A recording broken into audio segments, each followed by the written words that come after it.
जय माँ काली भक्तों। आज हम आपके लिए लेके आए हैं एक ऐसा दिव्य प्रयोग जिसमें आपको कुछ भी ज़्यादा मेहनत करने की आवश्यकता नहीं पड़ेगी भक्तों। ये जो प्रयोग है भक्तों, एक ऐसा वशीकरण है, एक ऐसा रहस्यमय टोटका है जिसके द्वारा आप किसी भी स्त्री को, किसी भी अपनी प्रेमिका को ऐसा वशीभूत कर सकते हैं कि जो आप कहो वो स्त्री, वो प्रेमिका वैसा ही करे। इसको बोलते हैं वशीकरण। तो इसको करने के लिए भक्तों आपको जिन चीज़ों की आवश्यकता पड़ेगी वो है भक्तों आपका इलायची, मिश्री के 5 दाने, कुछ राई के दाने और सिंदूर। तो ये करना कैसे है भक्तों, वो मैं आपको बता दूं और साथ ही बताता चलूं भक्तों कि ये एक ऐसा दिव्य प्रयोग है। अगर आपने ये सही तरीके से कर लिया तो भक्तों कोई भी प्रेमिका, कोई भी स्त्री ऐसी दीवानी हो जाएगी कि सारे संसार को भुला करके वो सिर्फ आपको ही अपना भगवान स्वीकार करेगी, आप ही का कहना मानेगी।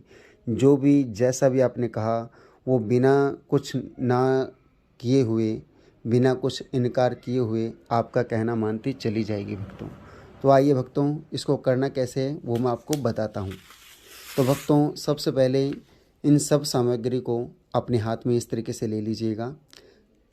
लेने के बाद में भक्तों आप सिंदूर को हाथ में लेकर के इस मंत्र का 21 बार उच्चारण कीजिएगा। ओम हलीम क्री क्री सुमन मम वश्य करोमि। मान के चलिए कि उस लड़की का नाम सुमन है, तो इस तरीके से मंत्र हो जाएगा। ओम हलीम क्री क्री सुमन मम वश्य करोमि। 21 बार जाप करने के बाद में भक्तों ये सिंदूर उसमें डाल दीजिएगा और दोबारा से एक बार मंत्र फिर बोलिएगा। ओम हरीम हलीम, ओम हलीम क्री क्री सुमन मम वश्य करोमि।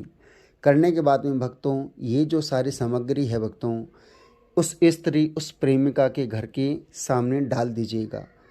ये देखते चलिएगा भक्तों कि ये जो कार्य करते हुए आपको कोई भी टोके नहीं, कोई भी देखे नहीं। तो इस क्रिया को करने के बाद में जैसे ही आपकी प्रेमिका या वो स्त्री जिसका आप वशीकरण करना चाहते हो इस सब सामग्री पर पाँव रखेगी या इन सब सामग्री के ऊपर से चली जाएगी, वैसे ही उस क्षण से वो स्त्री इस तरीके से दीवानी हो जाएगी, पागल हो जाएगी आपके प्यार में कि जैसे आप उसे देखोगे वो आपके गले आकर के लग जाएगी भक्तों। परंतु सावधान रहिए भक्तों, अगर आपने ये प्रयोग कर लिया तो वो स्त्री सारी उम्र भर के लिए आपकी गुलाम बनी रहेगी। ये प्रयोग तभी करें जब आप संपूर्ण रूप से इस प्रयोग को करने के लिए सार्थक सिद्ध हो, क्योंकि अगर एक भी गलत तरीके से आपने ये प्रयोग किया तो कभी भी कोई भी शक्ति, चाहे वो अघोरी हो, तांत्रिक हो, कोई भी शक्ति आपको या उस स्त्री को अलग नहीं कर पाएंगी। तो इस तरीके से आप ये प्रयोग करिएगा भक्तों। इसी के साथ साथ भक्तों अगर आपको वीडियो में कुछ भी समझ में नहीं आता या आपका कार्य सिद्ध नहीं हो पाता तो स्क्रीन पर दिए गए हमारे गुरुजी के नंबर से आप कांटेक्ट कर सकते हैं। व्हाट्सएप करके आप अपनी समस्याओं का समाधान प्राप्त कर सकते हैं। जय माँ काली भक्तों।